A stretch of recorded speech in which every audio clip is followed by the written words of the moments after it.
Now for the fun stuff. Let's go ahead and put this rear fender on your Road King. Now you'll notice on all the future videos that the brackets that I am showing you here are not powder coated black.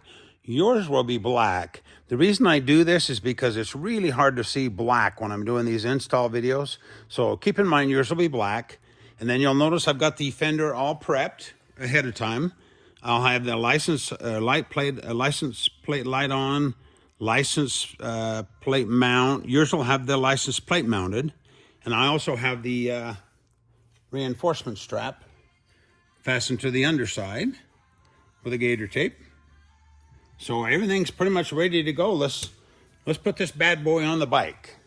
The first thing we want to mount, as I call it, the inner fender.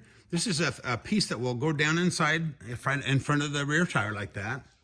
And there's a tab down inside. Let me show you what it looks like. This is what it looks like. You'll want to get rid of that.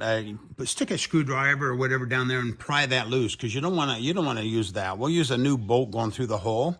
So get rid of that.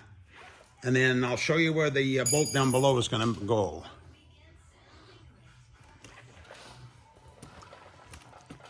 You'll see that tab right down in there.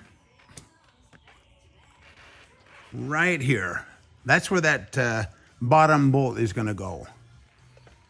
To make it easier to put the bottom bolt in, we need to just put the top bolt in just finger tight. You don't need to tighten it at all, just enough to hold it in place, because you want this to be able to move up and down.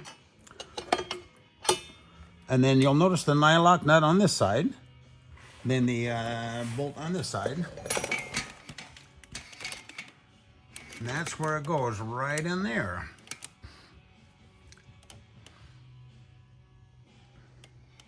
Okay, this is the bolt you're going to put down in there. You can see mine's installed already. But before you put it in there, put a little bit of blue Loctite on the threads. It's just important because we won't be taking this out again. So put blue Loctite on there. And then you'll have to reach up under the bike to put that in there. It's kind of a bummer, but you're young, you can do it.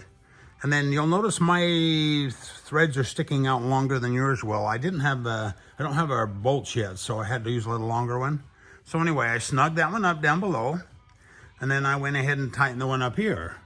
Now don't get too carried away on this one because it's just a 1/4 inch, so just snug it up. It's got a nylock nut on it, so just get it snugged where it's good and tight, but don't break it off. This is the way these bracket mount on the back of the bike. So what you do is you put the screws through first, then just tighten these little jam nuts up, the little thin ones. Just tighten those up on there first. And then we'll be putting the bracket over the top of that. And then we'll be putting the nylock nuts over the top of those. Now go ahead and tighten these up. Make sure you use a wrench here and just snug them up.